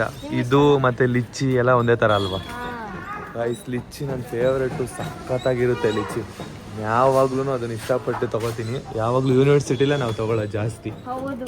ನಮ್ಮ ಸಣ್ಣವರು ಬಂದಿದ ತಕ್ಷಣ ಕೀನ್ ಎತ್ತಿಟ್ಬಿಟ್ಟು ಮಾಸ್ಕ್ ಬಿಚ್ಚಿಬಿಟ್ಟು ಆಗಲೇ ತಿನ್ಕೊಂಡಿದ್ದಾರೆ ಇಲ್ಲಿ. ನಾನು ಬಂದಿದ ತಕ್ಷಣ ತಿಂತಿದ್ದೀನಿ, ನೀವು ಅಲ್ಲೇ ತಿಂದ್ರಿ? ಅಲ್ಲೇ ತಿಂದೆ, ಹೌದು. ಅಂದರೆ 50% ಜನ ನೀವೇ ನೋಡಿದ್ರಲ್ವಾ, ಎಲ್ಲರೂ ಓನ್ ಹೌಸ್ ಅಂತ ಕಮೆಂಟ್ ಮಾಡಿದ್ರು. ಸೊ ಬಟ್ ಅದು ನಮ್ಮ ಗೋಲ್ ಆಗಿದೆ ಅಲ್ವಾ. ಇವಾಗ ನಮ್ಗೆ ಯೂಟ್ಯೂಬಲ್ಲಿ 800K ಸಬ್ಸ್ಕ್ರೈಬರ್ಸ್ ಇದ್ದಾರೆ ಅಲ್ವಾ. ಸೊ ಅದರಲ್ಲಿ ಇವಾಗ 10% ಜನ ಏನಂತ ಹೇಳಿದ್ದಾರೆ ಅಂತಂದರೆ ರೆಂಟಿಗೆ ಹೋಗೋದು ಅಂತ ಹೇಳಿದ್ದಾರೆ. ಇನ್ನು ಮಿಕ್ಕಿರೋ 40% ಜನ ಲೀಸ್ಗೆ ಹೋಗ್ತಿದ್ದಾರೆ ಅಂತ ಹೇಳಿದ್ದಾರೆ. 40% ಜನ ಲೀಸಿಗೆ ಹೋಗ್ತಿದ್ದಾರೆ ಅಂತ ಹೇಳಿದಾರಲ್ವಾ, ಅವರೇ ನಮ್ಮನ್ನು ಚೆನ್ನಾಗಿ ಅರ್ಥ ಮಾಡ್ಕೊಂಡಿರೋದು. ಯಾಕಂದ್ರೆ ಅವರು ಕರೆಕ್ಟಾಗಿ ಹೇಳಿದ್ದಾರೆ. ಫೈನಲಿ ನಾವು ಹೋಗ್ತಿರೋದು ಲೀಸಿಗೆ. ಲೀಸ್ ಮನೆಗೆ ಹೋಗ್ತಿರೋದಂತೂ ತುಂಬಾ ಖುಷಿ ಆಗ್ತಿದೆ. ಇವಾಗ ಒಂದು ಸ್ಟೆಪ್ ನಾವು ಆಲ್ರೆಡಿ ಇಟ್ವಿ ಅಂತ ಅರ್ಥ ಅಲ್ವಾ ಅಮ್ಮ? ಅಂದ್ರೆ ನಮ್ದು ಡ್ರೀಮ್ ಇತ್ತು ಆಯ್ತಾ. ನೆಕ್ಸ್ಟ್ ಲೀಸಿಗೆ ಹೋಗ್ಬೇಕು, ಹೋದ್ರೆ ಲೀಸಿಗೆ ಹೋಗ್ಬೇಕು ಅಂತ ನಮ್ಮ ಡ್ರೀಮ್ ಇತ್ತು. ಸೊ ಅದು ಸಕ್ಸಸ್ ಆಗ್ತಿದೆ, ಅಂದ್ರೆ ಈಡೇರ್ತಿದೆ. ಅದು ಎಷ್ಟು ದಿನದಿಂದ ಹೇಳಿ ನಾವು ಇಟ್ಕೊಂಡಿದ್ದು ಲೀಸ್ಗೆ ಹೋಗ್ಬೇಕು ಅಂತ? ಮದುವೆ ಆಗೋದಕ್ಕಿಂತ ಮುಂಚೆನೆ ನಮ್ದಿದು ಪ್ಲಾನ್ ಇತ್ತು. ಮತ್ತೆ ಇನ್ನೊಂದು ಏನಪ್ಪಾ ಅಂತಂದ್ರೆ ನಮ್ಗೆ ಮಾತ್ರ ಗೊತ್ತು ವಯಸ್ಸಿ ಲೀಸಿಗೆ ಹೋಗ್ಬೇಕಾದ್ರೆ ನಾವು ಇದರ ಬ್ಯಾಕ್ ಇರುವ ಎಫರ್ಟ್ ಎಷ್ಟು ಅಂತ ನಮ್ಗೆ ಮಾತ್ರ ಗೊತ್ತು. ಈ ರೆಂಟ್ ಮನೆಗೆಲ್ಲ ಹೋದ್ರೆ ತುಂಬಾನೇ ಕಷ್ಟ, ಕಣ್ಮುಚ್ಚಿ ಬಿಡೋದ್ರಲ್ಲಿ 1 ಮಂತ್ ಆಗೋಗಿರುತ್ತೆ. ಹೌದು, ಇದ್ರ ಬಗ್ಗೆ ನಿಜವಾಗ್ಲೂ ಹೇಳ್ಬೇಕಂದ್ರೆ ಬೇಜಾನಿದೆ ನಂಗೆ ಹೇಳೋಕೆ. ಲೀಸಿಗೆ ಹೋಗೋ ಮನೆಗೆ ಅಂದ್ರೆ ಇದರ ಬ್ಯಾಕ್ ಗ್ರೌಂಡ್ ಇರೋ ಎಫರ್ಟ್ಸ್ ಎಷ್ಟು ಅಂತ ಹೇಳ್ಬೇಕಂದ್ರೆ ತುಂಬಾ ಇದೆ. ಅದನ್ನ ನೆಕ್ಸ್ಟ್ ಹೇಳ್ತೀನಿ. ಅಂದ್ರೆ ಆಕ್ಚುಲಿ ಹೇಳ್ಬೇಕಂದ್ರೆ ನಾವು ಲೀಸ್ಗೆ ಹೋಗ್ಬೇಕು ಅಂತ ತುಂಬಾ ದಿನದಿಂದ ಅನ್ಕೋತಾ ಇದ್ವಿ. ಅದಕ್ಕೆ ಅಮೌಂಟ್ ಕೂಡ ಸೇವಿಂಗ್ ಮಾಡಿ ಇಡ್ತಾ ಇದ್ವಿ. ಮದ್ವೆಗಿನ ಮುಂಚೆನೆ ನಮ್ದು ಪ್ಲಾನ್ ಇತ್ತು. ಎಷ್ಟೋ ಜನ ಸಖತ್ತಾಗಿ ಅರ್ಥ ಮಾಡ್ಕೊಂಡಿದ್ದೀರಾ, ತುಂಬಾ ಅಂದ್ರೆ ತುಂಬಾ ಖುಷಿ ಆಯ್ತು. ನೀವು ಅರ್ಥ ಮಾಡ್ಕೊಂಡಿದ್ದೀರಲ್ಲ ನಮ್ನ ಇಷ್ಟು ಅಂತ. ಅಂದ್ರೆ 40% ಜನ ಅರ್ಥ ಮಾಡ್ಕೊಂಡಿದ್ದೀರಾ, ಇನ್ನ 50% ಜನ ಓನ್ ಹೌಸ್ ಅಂತ ಹೇಳಿದೀರಾ ಗೊತ್ತಾ. ಅದು ಆಕ್ಚುಲಿ ಹೇಳ್ಬೇಕಂದ್ರೆ ನಮ್ದು ಗೋಲು, ಅದನ್ನು ಚೆನ್ನಾಗಿ ಅರ್ಥ ಮಾಡ್ಕೊಂಡಿದ್ದೀರಾ. ಬಟ್ ರೆಂಟ್ ಹೌಸ್ ಅಂತ ಹೇಳಿದ್ರಲ್ವಾ, ಇವಾಗ ನಾವು ರೆಂಟಲ್ಲಿ ಇದ್ದು ತುಂಬಾ ಅಂದ್ರೆ ತುಂಬಾನೇ ಕಷ್ಟಪಡ್ತಿದ್ದೀವಿ. ಸೊ ಅದಕ್ಕೋಸ್ಕರ ರೆಂಟ್ ಹೌಸ್ ಬೇಡ, ಲೀಸ್ಗೆ ಹೋದ್ರೇನೆ ಬೆಟರು. ನೀವು ಎಷ್ಟೋ ಜನ ಸೊಲ್ಯೂಷನ್ ಕೊಟ್ಟಿದ್ರಿ ಅಲ್ವಾ ಅಮ್ಮ? ರೆಂಟ್ ಹೌಸ್ಗೆ ಹೋಗ್ಬೇಡಿ ಸನ್ನುಮುನ್ನವರೇ, ನೀವು ಲೀಸ್ ಹೌಸ್ಗೆ ಹೋಗ್ಬೇಕು ಅಂತ ಹೇಳ್ತಿದ್ರು ತಾನೆ. ಸೊ ಇವಾಗ ಲೀಸಿಗೆ ಹೋದ್ರೆ ಒಂದು ಸ್ಟೆಪ್ ಹತ್ತಿದಂಗೆ ಆಗುತ್ತೆ, ಫುಲ್ ಸ್ಯಾಟಿಸ್ಫ್ಯಾಕ್ಷನ್ ಆಗುತ್ತೆ. ಸೊ ನಂದು ಮತ್ತು ಮುನ್ನದ್ದು ಎಫರ್ಟು ಶ್ರಮ ಎಲ್ಲ ಅದಕ್ಕೆ ಒಂದು ಏನಂತಾರೆ ಗುರುತು, ಏನೋ ಒಂದು ಅಂತಾರಲ್ಲ ಮುನು, ನಮ್ಮ ಎಫರ್ಟಿನ ಗುರುತು ಅಂದ್ರೆ ಲೀಸಿಗೆ ಮನೆ ಹೋಗೋದು ಅಂತಾನೆ ಹೇಳ್ಬೋದು. ಓನ್ ಹೌಸಿಗೆ ಯಾರ್ಯಾರು ಹೇಳಿದ್ದೀರಾ, ನಮಗೂ ತುಂಬಾ ಖುಷಿ ಆಯ್ತು. ಆಕ್ಚುಲಿ ಹೇಳ್ಬೇಕಂದ್ರೆ ಒಂದಲ್ಲ ಒಂದು ದಿನ ಓನ್ ಹೌಸಿಗಂತೂ ಹೋಗ್ತೀವಿ. ಅದು ಇನ್ನೊಂದು ಸ್ವಲ್ಪ ದಿನ ಆಗ್ಬೋದು, ಇನ್ನು ತುಂಬಾ ದಿನ ಆಗ್ಬೋದು ಅಲ್ವಾ ಅಮ್ಮ? ಹೌದು, ಅಲ್ವಾ? ಇನ್ನೊಂದು ಸ್ವಲ್ಪ ದಿನ ಆದ ನಂತರನೇ ಓನ್ ಹೌಸಿಗೆ ಹೋಗೋದು ಕೈಸ್. ಅಂದ್ರೆ ಮಣ್ಣು ಅದು ತಾನಾಗಿನೇ ಒಲಿಬೇಕು ಅಂತ ಹೇಳ್ತಾರಲ್ವಾ. ಇವಾಗ ಯಾವ್ದೋ ಒಂದು ನೆಲ ಅಂತ ಅಂದ್ರೆ ನಾವು ಆ ಜಾಗಕ್ಕೆ ಹೋಗ್ಬೇಕು ಅಂತ ಹೆಸರು ಆಲ್ರೆಡಿ ಬರ್ದಿರುತ್ತೆ, ಅಲ್ಲಿಗೆ ಹೋಗಿ ಸೇರ್ಬೇಕು ಅಲ್ವಾ ಅಮ್ಮ? ಯಾವಾಗ ಸೇರ್ತೀವಿ ಪರವಾಗಿಲ್ಲ, ನಿಧಾನ ಆದ್ರೂ ಪರವಾಗಿಲ್ಲ, ಹೋಗೋಣ. ಒಂದು ಸ್ಟೆಪ್ ಹತ್ತಿದೀವಲ್ವಾ, ಆಮೇಲೆ ಫುಲ್ ಸಮಾಧಾನ ಆಗಿರುತ್ತೆ. ಸೊ ನೆಕ್ಸ್ಟ್ ಅದೇ ಮಾಡೋಣ, ಅಂದ್ರೆ ಸೈಡ್ ತೆಗೆದು ಹೊಸ ಮನೆಗೆ ಹೋಗೋಣ ಅಲ್ವಾ ಗೈಸ್? ಆದಷ್ಟು ಬೇಗ ಮುಂದಿನ ದಿನಗಳಲ್ಲಿ ನಿಮ್ಗೆ ಇನ್ನೂ ಅಪ್ಡೇಟ್ಸ್ಗಳು ಕೊಡ್ತಾ ಇರ್ತೀವಿ. ಮನೆ ತೋರಿಸ್ಬೇಕು ನಿಮ್ಗೆ ಅಂತ ಕಾಯ್ತಾ ಇದೀವಿ ನಾವು. ಹೌದು, ಬಟ್ ನಂಗೆ ಇನ್ನೊಂದು ಖುಷಿ ಏನ್ ಗೊತ್ತಾ ಮನು, ಇಷ್ಟು ಚಿಕ್ಕ ಏಜಲ್ಲಿ ನಾವಿಬ್ರು ಈ ತರ ಥಿಂಕ್ ಮಾಡಿ ಆಯ್ತಾ ಲೀಸ್ಗೆನೆ ಹೋಗ್ಬೇಕು, ಈ ತರ ಎಲ್ಲ ಫ್ಯೂಚರ್ ಪ್ಲಾನ್ ಇವಾಗ್ಲೇ ಮಾಡ್ಕೊಂಡು ಈ ತರ ಎಲ್ಲ ಮಾಡ್ತಿದೀವಲ್ಲ, ಒಂಥರ ಪ್ರೌಡ್ ಫೀಲ್ ಆಗ್ತಿದೆ ನಮ್ಗೇನೆ, ನಮ್ಮ ಮೇಲೆ ಪ್ರೌಡ್ ಫೀಲ್ ಆಗ್ತಿದೆ. ಎಷ್ಟೋ ಜನ ದುಡ್ಡು ಬಂದ್ರೆ ಎಂಜಾಯ್ ಮಾಡೋದು, ಅದು ತಗೊಳ್ಳೋದು, ಇದು ತಗೊಳ್ಳೋದು, ಕಾರ್ ತಗೊಳ್ಳೋಣ, ಬೈಕ್ ತಗೊಳ್ಳೋಣ ಅಂತ ಥಿಂಕ್ ಮಾಡ್ತಾರೆ. ನಿಜವಾಗ್ಲೂ ಫಸ್ಟ್ ಅದನ್ನ ಬಿಟ್ಬಿಡಿ. ಮುಂದೆ ಸಿಚುವೇಶನ್ ಯಾವ ತರ ಇರುತ್ತೋ ಗೊತ್ತಿಲ್ಲ, ನೀವು ಸೇಫ್ ಆಗೋದಕ್ಕೆ ನೋಡಿ. ಅಂದ್ರೆ ಈ ಲೈಫಲ್ಲಿ ಜೀವನ ಅನ್ನೋ ಇದರಲ್ಲಿ ನೀವು ಖುಷಿಯಾಗಿ ಹೋಗ್ಬೇಕು ಅಂತ ಅಂದ್ರೆ ಲೈಫಿಗೆ ಏನಾದ್ರೂ ಒಂದು ಮಾಡ್ಕೊಂಡಿರ್ಬೇಕು. ಮುಂದೆ ಅವಾಗ ಫ್ಯಾಮಿಲಿ ಕೂಡ ಖುಷಿಯಾಗಿರುತ್ತೆ ಅಲ್ವಾ ಅಮ್ಮ? ಹೌದು, ಫ್ಯೂಚರ್ ಅಲ್ಲಿ ಕೂಡ ಪ್ರಾಬ್ಲಮ್ಸ್ ಬರಬಾರ್ದಲ್ವಾ, ಅದಕ್ಕೆ ಫ್ಯೂಚರ್ ಬಗ್ಗೆ ಥಿಂಕ್ ಮಾಡ್ಬೇಕು. ಆದಷ್ಟು ಒಳ್ಳೇದಾಗ್ಲಿ ಅಂತ ಎಲ್ಲರೂ ಆಶೀರ್ವಾದ ಮಾಡಿದೀರಾ. ನೀವು ಹೊಸ ಮನೆಗೆ ಹೋಗ್ತಿದ್ದೀರಾ ಅಂತ ಖುಷಿ ಆಗ್ತಿದೆ ಅಂತ ಎಷ್ಟೋ ಜನ ಕಮೆಂಟ್ ಮಾಡಿದೀರಾ. Thank you so much. ಇಷ್ಟೊಂದು ನಮ್ಮನ್ನ ಇಷ್ಟಪಡ್ತಿದ್ದೀರಾ ಅಂತ ನಮಗ್ ನಿಜವಾಗ್ಲೂ ಗೊತ್ತಿರ್ಲಿಲ್ಲ. ನಾವು ಹಾಕಿರೋ ಎಫರ್ಟ್ಸ್ ಗೆ ನೀವು ಕೊಟ್ಟಿರೋ ಒಂದು ಸಕ್ಸಸ್ ಅಂತಾನೆ ಹೇಳ್ಬೋದು. ಮತ್ತೆ ನೀವು ಎಷ್ಟೋ ಜನ ಕಮೆಂಟ್ ಬಾಕ್ಸ್ ಅಲ್ಲಿ ಹೇಳ್ತಿರ್ತೀರಾ, ಹಿಂಗ್ ಮಾಡಿ ಹಂಗ್ ಮಾಡಿ ಅಂತೆಲ್ಲ ಒಂದು ಸೊಲ್ಯೂಷನ್ ಕೂಡ ಕೊಡ್ತಾ ಇರ್ತೀರಾ ಕಮೆಂಟ್ ಬಾಕ್ಸ್ ಅಲ್ಲಿ. ಹಿಂಗ್ ಮಾಡಿ ಸನ್ಮುನು, ಇದು ಒಳ್ಳೇದಾಗುತ್ತೆ, ಅದು ಒಳ್ಳೇದಾಗುತ್ತೆ ಅಂತ ಹೇಳ್ತೀರಲ್ವಾ. ಸೊ ಅದನ್ನೆಲ್ಲ ಕೇಳಿ ನಮ್ಗೂ ಖುಷಿ ಆಗುತ್ತೆ. ನಮ್ಗೂ ಹೇಳ್ಕೊಡೋರು ಸ್ವಲ್ಪ ಜನ ಇದ್ದಾರೆ ಅಂತ. ಅದನ್ನ ನಾವು ಅಳವಡಿಸಿಕೊಳ್ತೀವಿ ನಮ್ಮ ಲೈಫ್ ಅಲ್ಲಿ ಅಲ್ವಾ? ಹೌದು, ನಿಜ. ನಾಳೆ ನಾವು ಹೊಸ ಮನೆ ಹತ್ರ ಹೋಗ್ತಾ ಇದೀವಿ, ಅಂದ್ರೆ ಟೋಕನ್ ಅಡ್ವಾನ್ಸ್ ಮಾಡೋದಕ್ಕೆ. ಆ ಅಡ್ವಾನ್ಸ್ ಯಾವ ತರ ಮಾಡ್ತೀವಿ, ಯಾವ ರೀತಿ ಮಾಡಿದ್ರೆ ಒಳ್ಳೇದು. ಇವಾಗಿನ ಕಾಲದಲ್ಲಿ ಲೀಸ್ ಮನೆಗೆ ಹೋಗ್ತಿದ್ರೆ ಎಷ್ಟು ಜನ ಫೇಕ್ ಮಾಡ್ತಾರೆ ಅಂತ ಅಂದ್ರೆ ತುಂಬಾ ಜನ ಫೇಕ್ ಮಾಡ್ತಾರೆ. ಸೊ ಅದಕ್ಕೋಸ್ಕರ ಸೇಫ್ಟಿಗೆ ಅಂತ ನಾಳೆ ದೊಡ್ಡವ್ರನ್ನೂ ಕೂಡ ಜೊತೆ ಕರ್ಕೊಂಡು ಹೋಗ್ತಾ ಇದೀವಿ. ನಾನು ಮತ್ತೆ ಸಣ್ಣವರು ಮತ್ತೆ ನಮ್ಮ ಅಪ್ಪ ಅಲ್ಲ ಸಣ್ಣಮ್ಮ? ಅಪ್ಪ ಬರ್ತಾರೆ ನಾಳೆ. ನಾವು 3 ಜನ ಹೋಗೋಣ, ಸರಿನಾ? ಓನರ್ ಹತ್ರ ಕೂಡ ಮಾತಾಡಿದೀವಿ. ಇನ್ನೊಂದು ಏನಂತ ಅಂದ್ರೆ ಆ ಮನೆಯಲ್ಲಿ, ಆ ಬಿಲ್ಡಿಂಗ್ ಅಲ್ಲಿ ಓನರ್ ಇರಲ್ಲ ಅಂತ ಹೇಳಿದ್ದಾರೆ. ಅದೊಂದು ಒಳ್ಳೆ ಖುಷಿ ಇದೆ. ಏನಕ್ಕಂದ್ರೆ ಇವಾಗ ನಾವು ವಿಡಿಯೋ ಮಾಡ್ತಿರೋದು ಅವ್ರಿಗೆ ಇರಿಟೇಟ್ ಆಗ್ಬೋದು ಅಲ್ವಾ ಅಮ್ಮ? ಅದನ್ನೆಲ್ಲ ನಾವು ಮುಂಚೆನೆ ಹೇಳ್ಬಿಡೋಣ ಅವ್ರಿಗೆ. ಆಲ್ರೆಡಿ ನಾವು ಇನ್ಫ್ಲುಯೆನ್ಸರ್ ಅಂತ ಕೂಡ ಅವ್ರಿಗೆ ಆಲ್ರೆಡಿ ಹೇಳಿದೀವಿ, ಓನರ್ ಅವ್ರಿಗೂ ಕೂಡ ಹೇಳಿದೀವಿ. ನಾಳೆ ಆ ಮನೆಗೆ ಹೋಗ್ಬೇಕು, ನೀವು ಕೂಡ ನಮ್ಮ ಜೊತೆಗೆ ಬನ್ನಿ, ಟೋಕನ್ ಅಡ್ವಾನ್ಸ್ ಮಾಡೋಣ. ನಾವು ಲೀಸಿಗೆ ಹೋಗ್ಬೇಕಾದ್ರೆ ಎಷ್ಟು ಜನ ಮೋಸ ಮಾಡಕ್ ಬಂದ್ರು ಹೇಳಿ ಸನಮ್ಮ? ಅಯ್ಯೋ, ಬೇಜಾನ್ ಜನ ಮೋಸ ಮಾಡೋಕ್ ಬಂದ್ರು ಗೈಸ್. ಎಷ್ಟು ಜನ 3 ಮನೆಗೆ ಹೋಗಿದ್ವಿ, 3 ಜನ ಅಷ್ಟೇ ಮೋಸ ಮಾಡೋಕೆ ಬಂದಿದ್ದಾರೆ ಆಯ್ತಾ. ಅಂದ್ರೆ ಥರ್ಡ್ ಪರ್ಸನ್ ಇಂದ, ಮಿಡಲ್ ಪರ್ಸನ್ ಇಂದ ನಾವು ಯಾವಾಗ್ಲೂ ಲೀಸ್ ಮನೆಗೆ ಹೋಗ್ಲೇಬಾರ್ದು. ನಮ್ಗೆ ಏನಾಯ್ತು ಗೊತ್ತಾ, ಯಾವ ತರ ಇನ್ಸಿಡೆಂಟ್ ಆಯ್ತು ಅಂತಂದ್ರೆ, ಲೈಕ್ ಕಾಂಟ್ಯಾಕ್ಟ್ ಮಾಡಿರ್ಬೇಕಾದ್ರೆ ಬನ್ನಿ ನಾವು ಮನೆ ತೋರಿಸ್ತೀವಿ ಅಂತ ಹೇಳ್ಬಿಟ್ಟು ಮನೆಗೆಲ್ಲ ಕರ್ಕೊಂಡು ಹೋದ್ರ. ಮನೆ ಎಲ್ಲ ನೋಡಿದ್ವಿ, ಮನೆ ಎಲ್ಲ ಓಕೆ ಆಯ್ತು. ಆಮೇಲೆ ಅವ್ರು ಹೇಳ್ತಿದ್ದಾರೆ ಏನಂತಂದ್ರೆ, ಅಗ್ರಿಮೆಂಟು ಕಂಪನಿಗೆ ಮತ್ತು ನಿಮ್ಗೆ ಸೊ ಕಂಪನಿ ಅವರು ರೆಂಟ್ ಪೇ ಮಾಡ್ತಾರೆ ಮಂತ್ಲಿ ಅವರೇ ಲೀಸ್ಗೆ ಕೊಡ್ತಾರೆ ಅಂತ ಅವ್ರು ನಮ್ ಲೀಸ್ ಅಮೌಂಟ್ ಎಲ್ಲ ಅವ್ರಿಗೆ ಕೊಡ್ಬೇಕು. ನಮ್ಮ ಲೀಸ್ ಇವಾಗ ಫಾರ್ ಎಕ್ಸಾಂಪಲ್ ನಮ್ಮ ಹತ್ರ ಲೀಸ್ ಅಮೌಂಟ್ ಇದೆಯಾ, ನಾವೆಲ್ಲ ದುಡ್ಡು ತಗೊಂಡೋಗಿ ಕಂಪನಿ ಕೊಡ್ಬೇಕು. ಆ ಕಂಪನಿ ಅವರು ನಮ್ಗೆ ತಿಂಗಳು ಅಂತ ಇಷ್ಟು ರೂಪಾಯಿ ಕೊಡ್ತಾರೆ, ಅಂದ್ರೆ ಬಾಡಿಗೆ ಕಟ್ಟೋ ತರ ಅವ್ರು ಕೊಡ್ತಾರೆ. ಆ ತರ ಅಗ್ರಿಮೆಂಟ್ ಎಲ್ಲ ಮಾಡ್ಕೊಡ್ತೀವಿ ಅಂತೆಲ್ಲ ಸುಳ್ಳು ಹೇಳಿದ್ರು ಗೈಸ್. ಆ ತರ ಯಾವತ್ತು ಹೋಗ್ಬೇಡಿ, ಅದು ಮೋಸನೇ ಮಾಡೋದು ಅಲ್ವಾ. ಫುಲ್ಲು ಕೇರ್ಫುಲ್ ಆಗಿರಿ. ನಿಮ್ಗೂ ಹೇಳೋದಷ್ಟೇನೆ, ಲೀಸಿಗೆ ಹೋಗ್ಬೇಕು ಅಂತ ಅಂದ್ರೆ ಯಾವತ್ತು ಥರ್ಡ್ ಪಾರ್ಟಿಗೆ ಒಪ್ಕೊಳಕ್ ಹೋಗ್ಬೇಡಿ, ಡೈರೆಕ್ಟ್ ಓನರ್ ಕಾಂಟ್ಯಾಕ್ಟ್ ಇಟ್ಕೊಳ್ಳಿ. ಇವಾಗ ನಾವು ಕೂಡ ಅಷ್ಟೇನೆ ಓನರ್ ಕಾಂಟ್ಯಾಕ್ಟ್ ಇಟ್ಕೊಂಡು ಓನರ್ನ ಮಾತಾಡಿ ನಾವು ಲೀಸ್ಗೆ ಹೋಗ್ತಾ ಇರೋದು, ಅಂದ್ರೆ ಅವ್ರ ಹತ್ರನೇ ಅಗ್ರಿಮೆಂಟ್ ಮಾಡಿಸ್ಕೋಬೇಕು. ಗೈಸ್ ವಿಡಿಯೋ ಇವಾಗ ತಾನೇ ಎಡಿಟ್ ಮಾಡಿ ಮುಗಿಸಿ ಸ್ನಾನ ಮಾಡ್ಕೊಂಡು ಬಂದೆ ಅಷ್ಟೇ. ಸನುಮಾ ಬನ್ನಿ, ಹೆಂಗ್ ರೆಡಿ ಆಗಿದ್ದೀರಾ ತೋರಿಸ್ತೀನಿ. ಗೈಸ್ ಅವ್ರು ಸೀರೆ ಉಡ್ಕೊಂಡು ಸಖತ್ತಾಗಿ ರೆಡಿ ಆಗಿದ್ದಾರೆ ನೋಡಿ, ಚೆನ್ನಾಗಿ ಕಾಣಿಸ್ತಿದ್ದೀರಾ. ಈ ತರ ಇರಬೇಕು ವೈಫ್ ಅಂದ್ರೆ ಅಂತ ಎಲ್ಲಾ ಹುಡುಗರಿಗೂ ಆಸೆ ಇರುತ್ತೆ, ಎಲ್ಲ ಹುಡುಗರಿಗೂ ಆಸೆ ಇರುತ್ತೆ. ಸರಿ ಹುಡುಗರಿಗೂ ಆಸೆ ಇರುತ್ತೆ. ಚೆನ್ನಾಗಿ ಕಾಣಿಸ್ತಿದ್ದೀರಾ. ಈ ಡ್ರೆಸ್ ಅಲ್ಲಿ ಒಂದು ರೀಲ್ಸ್ ಮಾಡೋಣ. ಗೈಸ್ ರೀಲ್ಸ್ ಮಾಡೋದಕ್ಕೆ ಅಂತಾನೆ ರೆಡಿ ಆದ್ರಂತೆ. ಸೀರೆ ಉಡ್ಕೊಂಡು ಚೆನ್ನಾಗಿ ಕಾಣಿಸ್ತಾರೆ. ಸನುಮ ಏನ್ ಗೊತ್ತಾ, ನನಗೋಸ್ಕರ ಅಂತ ಏನಾದ್ರೂ ಸ್ಪೆಷಲ್ ಮಾಡಿ. ಇವಾಗ ನಾವು ಹೊಸ ಮನೆಗೆ ಹೋಗ್ತಿದೀವಲ್ವಾ, ನೀವು ಕೇಳೋದ್ ಹೆಚ್ಚ ನಾನು ಮಾಡೋದ್ ಹೆಚ್ಚ. ಯಾಕೆ ಮಾಡ್ಕೊಂಡ್ ಬರ್ತೀನಿ. ಮಾಡ್ತೀರಾ? ಏನ್ ಮಾಡ್ತೀರಾ? ಇವತ್ತಿನವರೆಗೂ ಮಾಡಿರೋದ್ ಮಾಡ್ತೀನಿ, ಡಿಫ್ರೆಂಟ್ ಆಗಿ ಮಾಡಿಲ್ದೇ ಇರೋದ್ ಮಾಡ್ತೀರಾ. ಗೈಸ್ ನನಗೋಸ್ಕರ ಅಂತ ಇವತ್ತು ಸ್ಪೆಷಲ್ ಊಟ ಮಾಡ್ತಾರೆ. ಅಂದ್ರೆ ಹೊಸ ಮನೆಗೆ ಹೋಗ್ತಿದೀವಲ್ಲ, ಏನೋ ಒಂಥರ ಖುಷಿ ಇದೆ. ಸೊ ಅದೇ ಖುಷಿಯಲ್ಲಿ ಒಂದು ಒಳ್ಳೆ ಊಟ ಮಾಡೋಣ ಅಂತ ಇವಾಗ ಊಟ ಟೈಮ್ ಬೇರೆ ಆಗ್ತಿದೆ. ಸೊ ನಾವು ಏನಾದ್ರು ಸ್ಪೆಷಲ್ ಮಾಡಿ ಊಟ ಮಾಡಾದ್ಮೇಲೆ ರೀಲ್ಸ್ ಮಾಡೋಣ. ಸರಿ ಆಯ್ತು, ನೋಡೋಣ ಗೈಸ್ ಏನ್ ಸ್ಪೆಷಲ್ ಮಾಡ್ತಾರೆ ಅಂತ ನಾನು ಕಾಯ್ತಾ ಇರ್ತೀನಿ. ಆ ಥರದ್ದೇನಲ್ಲ, ಆದ್ರೂ ನನ್ನಿಂದ ಆದಷ್ಟು ಟ್ರೈ ಮಾಡ್ತೀನಿ. ಸರಿ ಏನ್ ಸ್ಪೆಷಲ್ ಮಾಡ್ತಾರೆ ಅಂತ ನೋಡೋಣ. ನೋಡಿ ಇವಾಗ ಆಲ್ರೆಡಿ ಟೊಮೆಟೊ ಮತ್ತು ಈರುಳ್ಳಿ ಮತ್ತು ಇನ್ನೊಂದು ಈರುಳ್ಳಿನ ಈ ಥರ ಹಚ್ಕೊಂಡಿದ್ದೀನಿ, ಅಂದರೆ ಚಿಕ್ಕದಾಗಿ. ಇದನ್ನು ಸ್ವಲ್ಪ ದೊಡ್ಡದಾಗಿ ಹಚ್ಕೊಂಡಿದ್ದೀನಿ. ಹಾಗೆ ಇಲ್ಲಿ ರೈಸ್ ಕೂಡ ವಾಶ್ ಮಾಡಿ ಇಟ್ಟಿದ್ದೀನಿ. ಇವಾಗ ಏನು ಮಾಡ್ತೀನಿ ಅಂತ ನೀವೇ ನೋಡಿ. ಫಸ್ಟ್ ಕುಕ್ಕರ್ ಅಂದರೆ ಸ್ಟವ್ ಹಚ್ಕೊಂಡಿದ್ದೀನಿ. ತುಪ್ಪ ಹಾಕೋಬೇಕು, ತುಪ್ಪ ಹಾಕೋತೀನಿ. ಈ ಥರ ತುಪ್ಪ ಹಾಕೋಬೇಕು, ಜೀರಿಗೆ ಹಾಕೋಬೇಕು. ಗೈಸ್ ಇವಾಗ ತುಪ್ಪ ಹಾಕೊಂಡು ಫ್ರೈ ಮಾಡೋದಲ್ವ ಜೀರಿಗೆನ, ಅದಕ್ಕೆ ಚಿಕ್ಕದಾಗಿ ಕಟ್ ಮಾಡಿರೋ ಈರುಳ್ಳಿನ ಹಾಕೋಬೇಕು. ನೋಡಿ ಇದಕ್ಕೆ ಇವಾಗ ಜೀರಿಗೆ ಹಾಕಿದ್ದೀನಿ, ತುಪ್ಪ, ಆಮೇಲೆ ಚಿಕ್ಕದಾಗಿ ಕಟ್ ಮಾಡಿರೋ ಈರುಳ್ಳಿ, ಹಾಗೆ ಉಪ್ಪು ಕೂಡ ಹಾಕಿದೆ. ನೀಟಾಗಿ ಮಿಕ್ಸ್ ಮಾಡ್ಕೋಬೇಕಾಯ್ತಾ. ಇವಾಗ ವಾಶ್ ಮಾಡ್ಕೊಂಡಿರೋ ಅಕ್ಕಿ ಐತಲ್ವಾ, ಅಕ್ಕಿನ ಹಾಕೋಬೇಕು. ಇಲ್ಲಿ ಕ್ಯಾಮ್ರಾ ಇರಲಿ, ನಾನು ಹಂಗೆ ಕುಕಿಂಗ್ ಮಾಡ್ಕೊಂಡು ನಿಮ್ಮ ಹತ್ರ ಮಾತಾಡ್ತೀನಿ. ಇನ್ನೊಂದೇನಪ್ಪ ಅಂತ ಅಂದರೆ, ಮುನ್ನು ನಂಗೆ ಎಷ್ಟು ಅಡ್ಜಸ್ಟ್ ಆಗಿದ್ದಾರೆ ಅಂತ ಅಂದರೆ, ನಾನು ಏನು ಮಾಡಿದ್ರು ಏನು ಮಾಡಿಕೊಟ್ರು ಅವ್ರು ಅದನ್ನು ತಿಂತಾರೆ. ಚೆನ್ನಾಗಿದೆ ಸೂಪರ್ ಆಗಿದೆ ಅಂತ ಹೇಳ್ತಾರೆ. ಅವ್ರಿಗೆ ಇದು ಬೇಕು ಅದು ಬೇಕು ಆ ಥರ ಏನು ನನ್ನ ಹತ್ರ ಆರ್ಡರೇ ಮಾಡಲ್ಲ. ಎಷ್ಟು ಖುಷಿ ಆಗುತ್ತೆ ಅವ್ರನ್ನ ನೋಡಿದಾಗ ಅಂತಂದರೆ. ಪಾಪ ಅವಾಗ ಹಂಗೆ ಅನ್ಸ್ಬಿಡುತ್ತೆ, ಏನಾದರೂ ಮಾಡ್ಕೊಡೋಣ ಮುನ್ನುಗೆ ಅಂತ. ಅದಕ್ಕೋಸ್ಕರ ಇವತ್ತೊಂಥರ ಸ್ಪೆಷಲಾಗಿ ಏನಾದರೂ ಮಾಡ್ತೇನೆ. ಇವಾಗ ಅದಕ್ಕೆ ಕಾಂಬಿನೇಷನ್ ಆಗಿ ಎಗ್ಗದ್ದು ಗ್ರೇವಿ ಮಾಡ್ತೀನಿ. ಫೈನಲಿ ರೆಡಿ ಆಯಿತು ನೋಡಿ, ಎಗ್ ಗ್ರೇವಿ ಮಾಡಿದ್ದೀನಿ, ಅಂದರೆ ಎಗ್ ಮಸಾಲ ಮಾಡಿದ್ದೀನಿ. ಹಾಗೆ ಇದು ಕುಕ್ಕರ್ ಆಫ್ ಮಾಡಿದ್ದೀನಿ, ಇನ್ನು ವಿಸಿಲ್ ಹೋಗ್ತಾ ಇದೆ ಅಷ್ಟೇ. ಸೊ ಇವಾಗ ಮುನ್ನುಗೆ ಹಾಕ್ಕೊಡ್ಬೇಕು, ನೋಡೋಣ ಹೆಂಗಿದೆ ಟೇಸ್ಟ್ ಅಂತ ಕೇಳೋಣ. ಇವಾಗ ತಾನೇ ಓಪನ್ ಮಾಡಿದೆ, ರೆಡಿ ಆಗಿದೆ.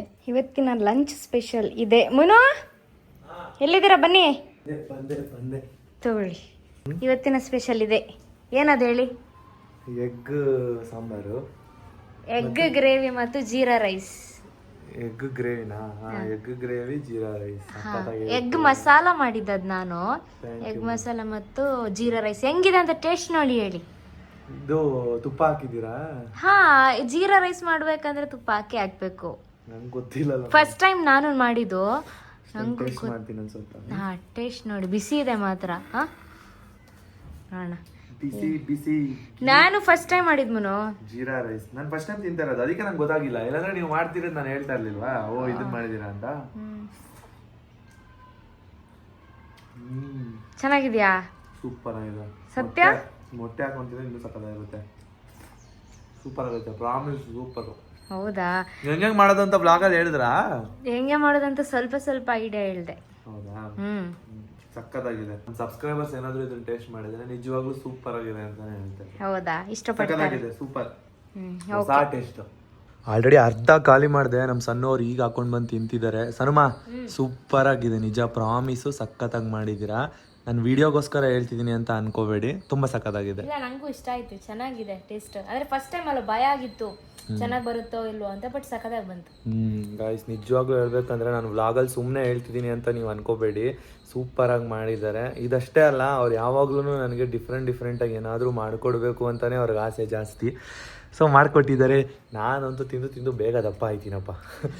ಮೂವಿಗೆ ಚೆನ್ನಾಗಿ ರೆಡಿ ಆಗ್ತಾ ಇದ್ದೀನಿ. ನಾವು ಯಾವಾಗಲೂ ಮಧ್ಯಾಹ್ನದ ಹೊತ್ತು ರೈಸ್ ಐಟಮ್ ತಿಂತೀವಿ, ಬೆಳಗ್ಗೆ ಹೊತ್ತು ಡಯಟ್ ಫುಡ್ ತಿಂತೀವಿ. ಅವಾಗ ಬಾಡಿ ಸ್ವಲ್ಪ ಕಂಟ್ರೋಲಲ್ಲಿ ಇರುತ್ತೆ. ಸೊ ಅದಕ್ಕೋಸ್ಕರ ಹಂಗೆ ತಿಂತೀವಿ ಅಷ್ಟೇ. ಇವರೇನು ಜಿಮ್ಗೆ ಹೋಗ್ತಿದ್ದಾರೆ, ರೈಸ್ ಎಲ್ಲ ತಿನ್ಬೋದಾ ಹಂಗೆ ಹಿಂಗೆ ಅಂತ ನಿಮ್ಮ ಮೈಂಡಲ್ಲಿ ಬರ್ಬೋದು. ಇಲ್ಲ, ರೈಸ್ ಒನ್ ಟೈಮ್ ತಿನ್ಬೋದು, ಏನಾಗಲ್ಲ. ಬಟ್ ಯಾವಾಗಲೂ ತಿನ್ನಬಾರ್ದು ಅಲ್ವಾ ಅಮ್ಮ? ಟೈಮ್ ನೋಡಿ ಇವಾಗ 6:45 ಕಳೀತು. ಇವಾಗ ತಾನೇ ಎದ್ದು ಬಟ್ಟೆ ಎಲ್ಲ ಹೊರಗಡೆ ಒಣಗಾಕಿದ್ದನ್ನು ಎತ್ಕೊಂಡು ಬಂದೆ. ನೋಡಿ ನನಗೆ ಮತ್ತೆ ಮುನ್ನುಗೆ ಇಬ್ಬರಿಗೂ ಕಣ್ಣಾಚ ರೆಡಿ ಮಾಡಿದೆ. ಮುನ್ನು ಎಡಿಟ್ ಮಾಡೋದ್ರಲ್ಲಿ ಬ್ಯುಸಿ ಆಗಿದ್ದಾರೆ. ಆಯ್ತು ಎಡಿಟು? ವಾಯ್ಸ್ ಕೊಡ್ತಾ ಇದ್ದೀರಿ? ವಾಯ್ಸ್ ಓವರ್ ಕೊಡ್ತಾ ಇದ್ದೆ. ಹೌದಾ? ಮಾಡ್ಬಿಟ್ಟಿದ್ದೀರಾ ಕಣ್ಣಾಚ? ಹಿಡ್ಕೊಳ್ಳಿ, ಎರಡೆರಡು ಹಿಡ್ಕೊಂಡು ಬಂದಿದ್ದೀರಾ. ನಂಗೆ ಬ್ಲ್ಯಾಕ್ ಗ್ಲಾಸ್ ಬೇಡಿ. ನೀವು ಕುಡೀರಿ ಸರಿನಾ? ಸ್ವಲ್ಪ ಸಾಕು. ಅದಕ್ಕೇನೆ ಸ್ವಲ್ಪನೇ ಮಾಡಿರೋದು ನಿಮಗೆ.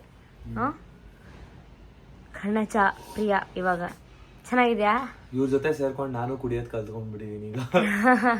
ಕುಡೀರಿ. ಅವಾಗ ನಿಮ್ಮ ಮೈಂಡ್ ಎಲ್ಲ ಸ್ವಲ್ಪ ಫ್ರೆಶ್ ಆಗುತ್ತೆ. ನಿಮ್ ಸೈಡ್ ಎಲ್ಲ ಜಾಸ್ತಿ ಇದನ್ನ ಕುಡಿತಾರಲ್ವಾ, ಬ್ಲ್ಯಾಕ್ ಟೀ? ಹೌದು, ಇಲ್ಲೂ ಕುಡಿತಾರೆ ಕೆಲವೊಬ್ರು. ಇದನ್ನ ಕುಡಿದ್ರೆ ತುಂಬಾ ಬೇಗ ವೆಯ್ಟ್ ಲಾಸ್ ಆಗ್ತೀವಿ. ಹೌದಾ?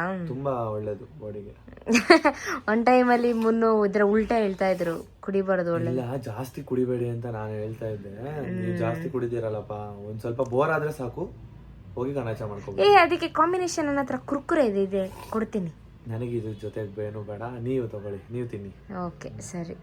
ಸರಿಯಾಗಿ ನಿದ್ದೆ ಮಾಡಿದಿರಲ್ಲ ಇವತ್ತು? ಸರಿಯಾಗಿ ಅಂತ 1 ಗಂಟೆ ಅಷ್ಟೇ. ಆದ್ರೂ ಚೆನ್ನಾಗಿ ನಿದ್ದೆ ಮಾಡಿದ್ರಿ. ಗೊರ್ಕೆ ಹೊಡಿತಾ ಇದ್ರಿ. ನಾನು ವಾಯ್ಸ್ ಕೊಡ್ಬೇಕಾದ್ರೆ ತುಂಬಾ ಡಿಸ್ಟರ್ಬ್ ಆಯ್ತಾಯ್ತು ಗೈಸ್. ಒಳ್ಳೆ ಗೊರ್ಕೆ, ನಿಜ ಗೊರ್ಕೆ. ಗಾಢವಾಗಿ ನಿದ್ದೆ ಮಾಡ್ಬೇಕಾದ್ರೆ ಎಲ್ಲರೂ ಗೊರ್ಕೆ ಹೊಡಿತಾರೆ. ಅಂದ್ರೆ ಹಿಂಗೆ ಈ ತರ ನಿಜವಾಗಲೂ ಹೊಡಿದ್ರಿ. ಜಿಮ್ ಮಾಡಿ ಟಯರ್ಡ್ ಆಗಿತ್ತಲ್ವಾ? ನೋಡಿ ಗಾಯ್ಸ್, ಎಲ್ಲರೂ ನಮ್ಮ ಅಮ್ಮನ್ ಕೇಳ್ತಾ ಇದ್ರಿ. ಇವಾಗಂತೂ ಫುಲ್ ಖುಷಿಯಾಗಿದ್ದಾರೆ, ಆರಾಮಾಗಿ ಮಾತಾಡ್ತಿದ್ದಾರೆ. ಸುಸ್ತೆಲ್ಲ ಕಮ್ಮಿ ಆಯ್ತಮ್ಮ? ಏನಾದ್ರು ಮಮ್ಮಿ ಗಾರ್ಮೆಂಟ್ಸ್ ಅಲ್ಲಿ 1.5 ವಾರ ರಜೆ ಹಾಕಿದ್ದಲ್ಲ?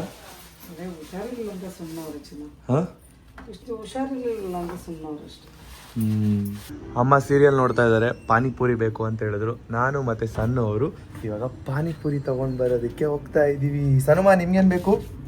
ನನಗೆ ನಿಮಗೆ ಗೊತ್ತಿಲ್ಲ, ಯೋಚನೆ ಮಾಡ್ತೀನಿ. ಸಂಜೆ ಆದ್ರೆ ಸ್ನಾಕ್ಸ್ ತಿನ್ನಕ್ ಹೋಗ್ತೀವಿ, ಬಟ್ ಯಾವಾಗ್ಲೂ ಏನು ಹೋಗಲ್ಲ, ಕೆಲವೊಂದ್ಸರಿ ಮಾತ್ರ ಹೋಗ್ತೀವಿ. ಬಟ್ ನೆನ್ನೆ KFC ತಿನ್ನಕ್ ಹೋದ್ವಿ. ಏನಕ್ಕಂದ್ರೆ ಹೊರಗಡೆ ಏನಾದ್ರು ಚಿಕನ್ ತಿನ್ಬೇಕು ಅಂತ ಅನ್ನಿಸ್ತಾ ಇತ್ತು. ಇವತ್ತು ಹೊರಗಡೆ ವೆಜ್ ಏನಾದ್ರು ತಿನ್ಬೇಕು ಅಂತ ಅನ್ನಿಸ್ತಾ ಇದೆ. ಇನ್ನು ಮುಂದೆ ಅವಾಯ್ಡ್ ಮಾಡ್ಬೇಕು, ಈ ತರ ತಿನ್ಬಾರ್ದು. ಹೌದು, ಜಿಮ್ಮಿಗೆ ಹೋಗ್ತಾ ಇದೀವಿ, ತಿನ್ಬಾರ್ದು. ನಮ್ಮಮ್ಮ ಪಾನಿಪುರಿ ತಿಂತೀವಿ ಅಂತ ಹೇಳಿದ್ರಲ್ಲ, ಅವಾಗ ನಮಗೂ ತಿನ್ಬೇಕು ಏನಾದ್ರು ಅಂತ ಅನ್ನಿಸ್ಬಿಡ್ತು. ನೋಡಿ ಗೈಸ್, ಎಂತ ಗಂಡ ಅಂದ್ರೆ ಮಾಡೇ ಮಾಡ್ತೀನಿ. ಗಾಡಿಗಿನ ಮತ್ತೆ ಅಲ್ಲೇ ಮರ್ತ್ಬಿಟ್ಟು ಬಂದಿದ್ದಾರೆ, ಮನೆಯಲ್ಲೇ ಇಟ್ಬಿಟ್ಟು ಬಂದಿದ್ದಾರೆ. ಯಾವಾಗ್ಲೂ ಹಿಂಗೆ ಮಾಡ್ತಾರೆ ಗೈಸ್ ಇವರು. ನೋಡಿ ಅಲ್ಲೇ ಮರ್ತಿದ್ದಾರೆ. ನಾನು ಹೇಳಿದ್ದೀನಿ ಅವ್ರ ಹತ್ರ ಬರ್ಬೇಕಾದ್ ತಗೊಂಡ್ ಬನ್ನಿ ಅಂತ. ಹಾ, ಗೇರ್ ಗಾಡಿ ಬೇಡ, ನಾನು ಈ ಗಾಡಿ ಒರ್ಸಿ ಆಯ್ತು. ಈ ಗಾಡಿ ಒರ್ಸಿ ಆಯ್ತು. ನಾನು ಒಂದ್ಸಲಿ ಓಡಿಸೋದಲ್ವಾ ಗಾಡಿ? ಬನ್ನಿ, ಮೂತಿ ಒಳಗೆ ಇಟ್ಬಿಟ್ಟು ಬನ್ನಿ, ಫೋನ್ ಒಳಗೆ ಇಟ್ಬಿಟ್ಟು ಮೂತಿ. ನಾ ಮಾಡೇ ಮಾಡ್ತೀನಿ. ವಾಟರ್ ಫಾಲ್ಸ್ ನೋಡಿ, ಇದರಲ್ಲಿ ನೀರಾಗಿದೆ. ಮಳೆ ಬಂದು ಎಂದಿರ್ಲ ಬಾವಾ? ಎಂದಿರ್ಲ ಬಾವ ಅಂದ್ರೆ ಎಂದಿರ್ಲ ಬಾವ ಹಂಗಂದ್ರೆ ಅದೇ ಎಂದಿರ್ಲ ಬಾವ. ಹಂಗಂದ್ರೆ ಎಂದಿರ್ಲ ಬಾವ ಏನ್ರಿ ಬಿಡಿಯಾ? ಹಂಗಲ್ಲ. ಮುನು ಇಲ್ಲಿ ನೋಡಿ, ಮುನು ನುಗ್ಗೆಕಾಯಿ ಬೇಕು ಅಂದ್ರೆ ಇಲ್ಲೇ ಕಿತ್ಕೋಬಹುದು. ಹಾ ಹೌದು, ಆಮೇಲೆ ನುಗ್ಗೆಕಾಯಿ ಹೊಡಿಲಿಕ್ಕೆ ಬರ್ತಾರೆ. ಹೇಳಿ ತೋರಿಸ್ತೀನಿ ನೋಡಿ. ಏನು? ನೀವು ಅವತ್ತು ಕಿತ್ತಿದ್ರಲ್ವಾ, ಅಲ್ಲಿ ಇನ್ನೂ ಕೂದಲು ಬೆಳೆದಿಲ್ಲ ಅಮ್ಮ. ನೀವು saving the power of women. ನಾನು ನೆಕ್ಸ್ಟ್ ಸೇವಿಂಗ್ ಎಷ್ಟು ಕೊಡ್ತೀನಲ್ಲ. ಎಷ್ಟು ಅಂತ ಕೊಡ್ತೀರಾ? ನನಗೆ ಸಾಕು. ಎಲ್ಲ ಆಡಿಯನ್ಸ್ಗೆ ನೋಡಿ ನೋಡಿ ಪಾಪ ಅವರಿಗೆ ಬೋರ್ ಆಗ್ಬಿಟ್ಟಿದೆ. ನಾನು ಕೊಟ್ರೆ ಸೇವಿಂಗ್ ಗೆಸ್ ಹೆಂಗಿರುತ್ತೆ ಅಂದ್ರೆ, ಸಣ್ಣವರು ಯಾವತ್ತು ಸೇವಿಂಗ್ ಗೆಸ್ ನೀವು ಕೊಡ್ಬೇಡಿ ಮುನ್ನು ಅನ್ಬೇಕು. ನೋಡಿ ಗೈಸ್, ನಾವು ಪಾನಿಪುರಿ ಬೇಲ್ಪುರಿ ಎಲ್ಲ ಇಲ್ಲೇ ತಗೊಳ್ಳೋದು, ಶಿರ್ಕೆಯಲ್ಲಿ. ಮುನ್ನು ನೋಡಿ ಆರ್ಡರ್ ತಗೋತಾ ಇದ್ದಾರೆ, ಅಂದ್ರೆ ಪಾರ್ಸೆಲ್ ತಗೋತಾ ಇದ್ದಾರೆ ಮಮ್ಮಿಗೆ. ನಾನು ಇಲ್ಲಿ ಆಲ್ರೆಡಿ ಜ್ಯೂಸ್ ಕುಡ್ದಾಯ್ತು, ಬಟರ್ ಫ್ರೂಟ್ ಜ್ಯೂಸ್ ಕುಡ್ದಾಯ್ತು, ತಗೊಂಡು ಬಂದರು. ಆಯ್ತಾ? ನೋಡಿ ನಮ್ಮಮ್ಮ ಪಾನಿಪುರಿ ಮಾಡ್ಕೊಂಡು ತಿಂತಾ ಇದ್ದಾರೆ. ಇದೆಲ್ಲ ತಿಂತೀಯಮ್ಮ? ಇದೆಲ್ಲ ತಿನ್ಬೋದಾ ಶುಗರ್ ಇರೋರು? ಪಾನಿಪುರಿ ತಿನ್ಬೋದಾ? ಏನು ತಿನ್ನೋದೇ ಬೇಡ ಬಿಡು. ಅಲ್ಲವ, ಏನು ತಿನ್ನೋದು ಬೇಡ. ಆದ್ರೂ ನಿನ್ ಗಂಜಿ ಅದು ಇದು ಎಲ್ಲ ಕುಡಿಬೇಕು. ಎಷ್ಟೋ ಜನ ಏನೇನೋ ಸಜೆಷನ್ ಕೊಟ್ಟವ್ರು ಗೊತ್ತಾ? ಅದ್ ಕೊಡಿ, ಬೇಗ ಶುಗರ್ ಕಮ್ಮಿ ಆಗುತ್ತೆ. ಬೆಳಗ್ಗೆ ಎದ್ದು ಅದೇನೋ ಅದು ಗಂಜಿ, ರವೆ ಗಂಜಿ, ರಾಗಿ ಗಂಜಿ ಈ ಥರ ಕೊಡಿ, ಸರಿ ಹೋಗುತ್ತೆ. ಮತ್ತು ಜೀರಿಗೆ ಕಷಾಯ ಮಾಡಿಕೊಡಿ, ಆಗ ಶುಗರ್ ಬೇಗ ಕಂಟ್ರೋಲಿಗೆ ಬರುತ್ತೆ. ಆ ಥರ ಎಲ್ಲ ಹೇಳಿದ್ದಾರೆ. ನಾಳೆ ಬೆಳಗ್ಗೆ ಚೆಕ್ ಮಾಡೋಣ ಮಮ್ಮಿ. ನಮ್ಮ ಸಣ್ಣ ಅವ್ರು ಏನು ಮಾಡ್ತಿದ್ದಾರೆ? ಏನೋ ಮಾತಾಡ್ತಿದ್ದೀರ ಒಬ್ಬೊಬ್ರೆ? ಡೈಲಾಗ್ ಕಲಿತಾ ಇದ್ದೀನಿ, ಡೈಲಾಗ್. ನೋಡಿ ಗಾಯ್ಸ್, ಸ್ಕ್ರಿಪ್ಟ್ ಹಿಡ್ಕೊಂಡು ಮೂವಿಗೆ ಪ್ರಿಪೇರ್ ಆಗ್ತಿದ್ದಾರೆ ನಮ್ಮ ಸಣ್ಣವರು. ಸನುಮಾ, ನನಗಿನ್ನ ಚೆನ್ನಾಗಿ ನೀವೇ ಡೈಲಾಗ್ ಹೊಡಿತೀರಾ ಅನ್ಸುತ್ತೆ. ಅಂದ್ರೆ ಏನ್ ಗೊತ್ತಾ, ಇವಾಗ್ಲೇ ಕಲ್ತ್ರ ಒಳ್ಳೇದಲ್ಲ. ಸಣ್ಣವ್ರು ನೋಡಿ ಪ್ರಾಕ್ಟೀಸ್ ಮಾಡ್ತಾ ಇದ್ದಾರೆ. ಇವಾಗ ನಾನು ಕೂಡ ಪ್ರಾಕ್ಟೀಸ್ ಮಾಡಬೇಕು. ಸನುಮಾ, ನಿಮ್ ಡೈಲಾಗ್ನ ನೀವು ನನಗೆ ಒಪ್ಸಿ, ನನ್ನ ಡೈಲಾಗ್ನ ನಾನು ನಿಮ್ಗೆ ಒಪ್ಪಿಸ್ತೀನಿ. ಈ ತರ ಇಬ್ರು ಸೇರಿ ಕಲಿಯೋಣ ಅಂತ ಅನ್ಕೊಂಡಿದೀವಿ. ಇವಾಗ ನಾವು ಕೂಡ ಕಲಿತೀವಿ. ಮೂವಿಗೆ ಬೇಗ ಪ್ರಿಪೇರ್ ಆಗಬೇಕು. ನಾಳೆ ಬೇರೆ ಟೋಕನ್ ಅಡ್ವಾನ್ಸ್ ಮಾಡಕ್ ಹೋಗ್ಬೇಕು ಹೊಸ ಮನೆಗೆ. ತುಂಬಾನೇ ರಿಸ್ಕ್ ಇದೆ. ಮತ್ತೆ ಇದು ಫಾರಿನ್ ಟ್ರಿಪ್ ಬೇರೆ ಹೋಗ್ಬೇಕು. ಇನ್ನೊಂದು ಸ್ವಲ್ಪ ದಿನ ಇದೆ. ಇನ್ನು ಶಾಪಿಂಗ್ ಮಾಡಬೇಕು, ಅದೆಲ್ಲ ಇದೆ. ತಲೆನೋವು ಅಂದರೆ ಎಲ್ಲ ಒಂದೇ ಸರಿ ಬಂದಾಗ. ಇವಾಗ 15 days ಬೇಕು ಶೂಟಿಂಗ್ ಎಲ್ಲ ಮುಗಿಯೋದಕ್ಕೆ. ಅದಕ್ಕೆ ಪ್ರಿಪ್ರೇಷನ್ಗೆಲ್ಲ ಹೋಗ್ಬೇಕು. ಶೂಟಿಂಗ್ ಬೇರೆ ಸ್ಟಾರ್ಟ್ ಆಗುತ್ತೆ ಇನ್ನೇನು. ಸಣ್ಣ ಫುಲ್ಲು ಆಲ್ರೆಡಿ ಪ್ರಾಕ್ಟೀಸಲ್ಲಿ ಫುಲ್ ಇನ್ವಾಲ್ವ್ ಆಗೋಗಿದ್ದಾರೆ. ಸರಿ ಚೆನ್ನಾಗಿ ಮಾಡಿ, ಆಲ್ ದಿ ಬೆಸ್ಟ್. ಆಯ್ತಾ? Thank you. ನೀವು ಕೂಡ ಅಷ್ಟೇ ಚೆನ್ನಾಗಿ ಮಾಡಿ, ಚೆನ್ನಾಗಿ ನಂಗೆ ಒಪ್ಸಿ. ಇಲ್ಲ ಅಂದ್ರೆ ಇದೇ ನೋಡಿ ಗೈಸ್, ನಾನು ಅಸಿಸ್ಟೆಂಟ್ ಡೈರೆಕ್ಟ್ರು. ನಾನು ಎಲ್ಲಾರು ಆಕ್ಟಿಂಗ್ ಮಾಡೋದನ್ನ ಸಣ್ಣವರೇ ನೋಡ್ಕೊಳ್ಳೋದು. ಅಂದ್ರೆ ಅಸಿಸ್ಟೆಂಟ್ ಡೈರೆಕ್ಟರ್ ಆಗಿ ವರ್ಕ್ ಮಾಡ್ತಿದ್ದಾರೆ ಈ ಮೂವಿಯಲ್ಲಿ. ಮತ್ತೆ ಅವರು ಕೂಡ ಹೀರೋಯಿನ್ ಆಗಿ ಆಕ್ಟ್ ಮಾಡ್ತಾ ಇದ್ದಾರೆ. ನಾನು ಕೂಡ ಹೀರೋ ಆಗಿ ಆಕ್ಟ್ ಮಾಡ್ತಾ ಇದ್ದೀನಿ. ತುಂಬಾ ಡೈಲಾಗ್ಸ್ ಇದೆ, ಕಲಿಬೇಕು. ಇಬ್ರು ಕೂಡ ಚೆನ್ನಾಗಿ ಪ್ರಿಪೇರ್ ಆಗ್ಬೇಕಂತ ಅನ್ಕೊಂಡಿದೀವಿ. ಸಣ್ಣವ್ರಿಗೆ ನಾನು ಆಲ್ ದಿ ಬೆಸ್ಟ್ ಹೇಳಿದೆ, ಸಣ್ಣವರು ನನಗೆ ಆಲ್ ದಿ ಬೆಸ್ಟ್ ಹೇಳಿದ್ರು. ಮೂವಿ ಚೆನ್ನಾಗಿ ಬಂದ್ರೆ ಸಾಕು. ನಿಮ್ಮ ಆಶೀರ್ವಾದ ಯಾವಾಗ್ಲೂ ಹೀಗೆ ಇರ್ಲಿ. ಮೂವಿ ಆದಷ್ಟು ಬೇಗ ಶೂಟಿಂಗ್ ಮುಗಿಲಿ. ನಾವು ಅನ್ಕೊಂಡಿರೋದಕ್ಕಿಂತ ಜಾಸ್ತಿ ಚೆನ್ನಾಗಿ ಬರ್ಲಿ. ನಾವೊಂದು ಅನ್ಕೊಂಡಿದೀವಿ ಹಿಂಗ್ ಆಗ್ಬೇಕು ಅಂತ. ಅದೇ ತರ ಬಂದ್ಬಿಟ್ರೆ ಸಾಕು. ಸೊ ನಿಮ್ಮ ಆಶೀರ್ವಾದ ಯಾವಾಗ್ಲೂ ಹೀಗೆ ಇರ್ಲಿ, ನಿಮ್ ಸಪೋರ್ಟ್ ಕೂಡ ಹೀಗೆ ಇರ್ಲಿ. ಸರಿ, ನಮ್ಮ ವ್ಲಾಗ್ ಎಂಡ್ ಮಾಡೋಣ. ಊಟ ಮಾಡಿ ನಾವು ಪ್ರಾಕ್ಟೀಸ್ ಮಾಡ್ಕೊಂಡು ಮಲ್ಕೋತೀವಿ. ನಾಳೆ ಗೊತ್ತಲ್ವಾ, ಹೊಸ ಮನೆಗೆ ಟೋಕನ್ ಅಡ್ವಾನ್ಸ್ ಮಾಡಕ್ ಹೋಗ್ತಾ ಇದೀವಿ. ಲೀಸಿಗೆ ಹೋಗ್ತಾ ಇರೋದು. ಎಷ್ಟು ದುಡ್ಡು ಅಂತ ಮುಂದಿನ ವ್ಲಾಗ್ ಅಲ್ಲಿ ನಿಮ್ಗೆ ತಿಳಿಸ್ಕೊಡ್ತೀವಿ. ಮತ್ತೆ ನಾಳೆ ಟೋಕನ್ ಅಡ್ವಾನ್ಸ್ ಮಾಡೋದಕ್ಕೆ ಹೋಗೋಣ. ನೀವು ಬನ್ನಿ. ಸರಿ ಆಯ್ತು. ಬಾಯ್. ನೀವೇನಕ್ಕೆ ಸರಿ ಆಯ್ತು? ನಿಮ್ಮನ್ನು ಕರಿತಿದ್ದೀರಾ ಅಂತಾರ? ನಾನು ಕರ್ದಿಲ್ಲ ಆದ್ರೂ ನೀವು ನನ್ನ ಜೊತೆ ಇದ್ದೇ ಇರ್ತೀರಾ. ಓಕೆ ಗಾಯ್ಸ್, ಬಾಯ್. ನೆಕ್ಸ್ಟ್ ವ್ಲಾಗ್ ಮತ್ತೆ ಸಿಗೋಣ. ಬಾಯ್. ಪಾಡಂತು ನಂದೀಗ ಅಲ್ಲೋಲ ಕಲ್ಲೋಲ ಮುಂಜಾನೆ ಮಂಜು ಮಾತೆಲ್ಲ.